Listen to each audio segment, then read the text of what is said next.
Hey friends, welcome back to Talk to Me Nice, where we keep it real, soft, and maybe just a little delulu, but always in style. So for today's voice note, this one's for my lovers, it's for my dreamers, and everybody who's ever read a text twice thinking maybe it meant something deeper. Spoiler alert, it didn't, but we gonna talk about it. Picture this, laying in your bed, smiling at your phone, fully convinced you're in love. Like one playlist and two deep combos in, and you're picking out baby names. Meanwhile, he just thinks y'all vibing.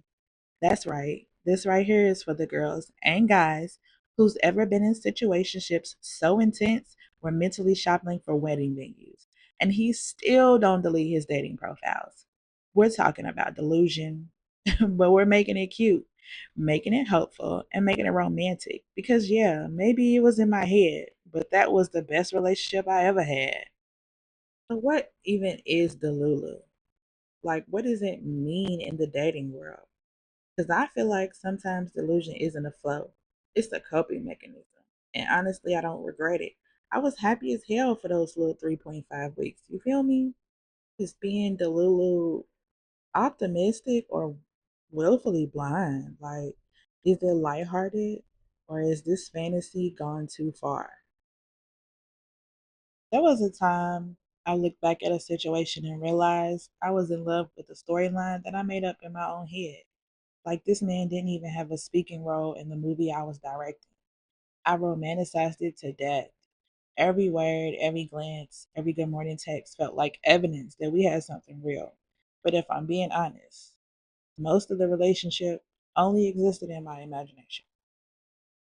I remember this one guy, he never gave me clarity, okay?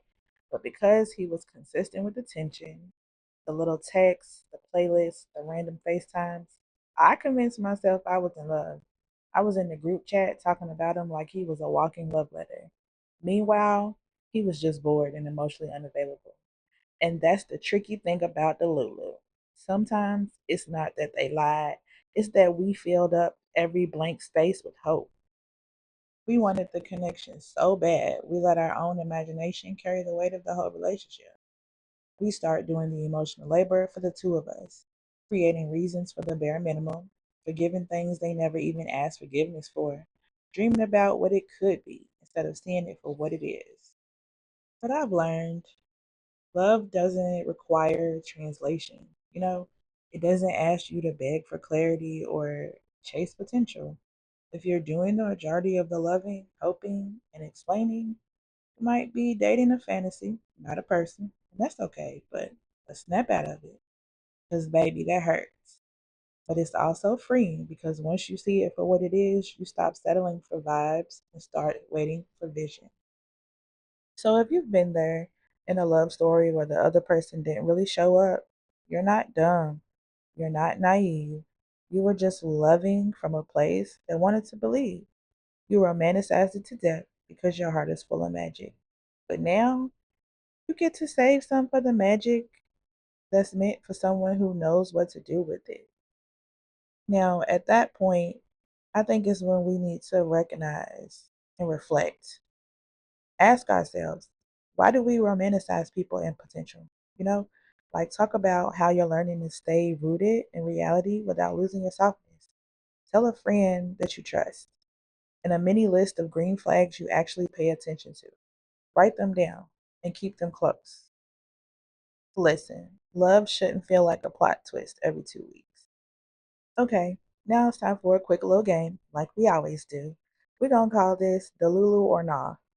So the first example we have is he said he's not ready for a relationship, but he still texts you every night. Is that the Lulu or Nah? I think it's the Lulu on his behalf, not yours.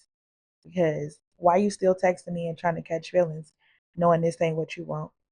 Okay, so next, you made a playlist about him and never sent it. I don't think that's the Lulu at all. Because sometimes music speaks words we can't. So yeah, you just doing you, I think, for that. And lastly, let's see, you booked the hotel room and hoped he surprised you with the flight. Girl, you shouldn't be spending your own coins anyway. That's definitely the Lulu. Not unless that's your actual man. You have already been asked to be in a relationship. Why are you booking hotels? No, ma'am. That's definitely Delulu. But I'm gonna let y'all rate them. Y'all can decide if they're fully Delulu, just romantic, or red flags dressed up as green ones. To circle back around to a point I made earlier, though, sometimes we romanticize the first person that treats us halfway decent. Not because they're our person, but because they gave us something we were starving for. That spark might not be anything, it's probably your nervous system recognizing a pattern or your inner child finally feeling chosen. You got to remember that the version of them you fell for didn't exist. And ask yourself, how much of your attraction was real and how much of it was potential? Sometimes you're just holding on to who they could have been if they had done the real healing you already did. Personally, there's been a time where I wasn't in love with the person. I was in love with the idea of what we could do if he got his shit together. I dated the representative, not him. And you got to remember that. Everybody has a representative. And then, baby, we are excellent storytellers. Okay? We'll see one sweet moment and weave it into a whole damn narrative because it feels good, because we want to believe. We'll turn a playlist, a hoodie, or a few late night convos into a relationship that never actually existed. We all know what happens next, the crash out. It's what happens when the illusion fades, when the reality doesn't match the daydream. Talk about how disorienting it could be to mourn something you never technically had, but emotionally invested in like it was real. Friends, let me tell you, that grief hits just as hard. You still got to process the what ifs, the hope, the time, the vision of yourself you gave to the fake fairy tale. All of that's a lie. And then you crash out and you come down from that crash out feeling guilty. Or at least I do, questioning why I acted like that and telling myself he wasn't even worth the energy. But here we are. I still believe in love though. I just no longer build it in my head first. I stop and I ask myself first, do I miss them or do I miss the story I created around them? Am I heartbroken or just disappointed that the reality didn't match my fantasy? Whew! If Delulu was a sport, I'd had the jersey, the warm up music, and the damn team mascot. I was living in my own little room.com with vibes over clarity and potential over peace. But you know what? That version of me was just doing her best with what she knew at the time. Now I know better, and I love her for getting me here, but she's retired. Being healed doesn't mean I don't catch feelings, because I do. It just means I don't catch them without checking if there's a net below. I don't ignore my intuition for butterflies. I don't try to win someone over with softness when they're not even showing up consistently. Look at me, can't even talk. I've learned that chemistry means nothing without clarity. That energy don't mean effort. That attraction without intention is just a distraction with a good light. What I know now I pay attention to how people make me feel after the high wears off. Like, yeah, we can laugh and flirt and talk about our childhood traumas at 2 a.m. But how do you treat me on a random Tuesday when life is life? That's really important. I've learned to stop falling in love with moments and start paying attention to patterns. I don't fight for vibes anymore. And if I have to guess how you feel, I already know. Listen to me when I say this, because I'm talking to you. Yeah, you. If you're still unlearning your Delulu era, don't be ashamed. Don't rush yourself. We were fed fantasies in music and movies, even in how we were taught to love.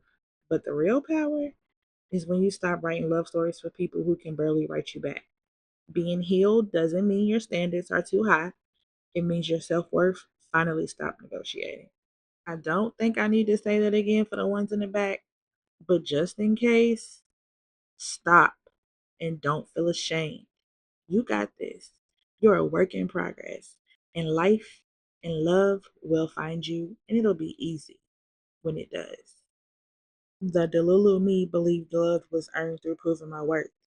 Healed me knows love is shown, not said. And if it's not real, it can't be romantic, period.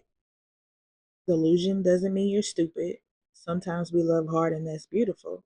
As long as we learn, heal, and come back to reality with a little more self love. An affirmation you can tell yourself is I deserve a love that's clear, kind, and rooted in reality, not potential.